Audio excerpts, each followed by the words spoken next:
This is the 10th World Ocean Summit, and it's the 8 years since I first moderated one. It's wonderful to be at an event where everyone cares so deeply.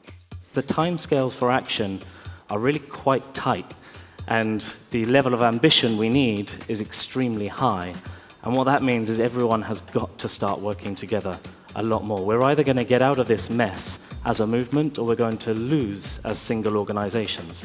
So it's been so phenomenal to be at the Economist Summit here in Lisbon, because of course we have SDG 14 focused on life underwater, but we all know that over 300 million people's livelihoods are reliant on the ocean. We know that the GDP equivalent of the ocean and sea economies is the 7th largest in the world.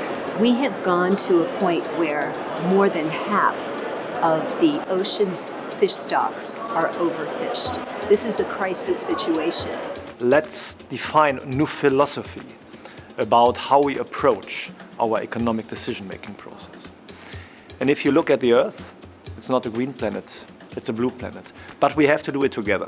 We are maybe divided on land, but we are unified on the ocean.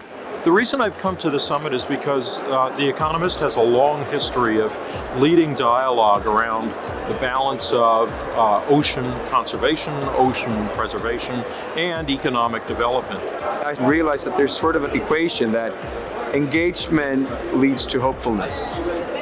So whenever now, if I've been in a project or something, I've been sort of egocentric on my creative process. Whenever I get out of it, I try to engage again, because I feel more hope when I engage. I think that there are ways that the oceans continue to touch us in our daily life where we can be influential. And I think the other thing is we love to talk about the fear of losing, because it is, I think, personal to each one of us that is close to the ocean and is seeing this firsthand. And we don't pay enough attention to the opportunity of building. So I leave this summit having learned a lot. I realize there are so many more things that we could be writing about. But perhaps most of all, I leave with a kind of sense of energy that there are an enormous number of people determined to make progress in this area, and that's great.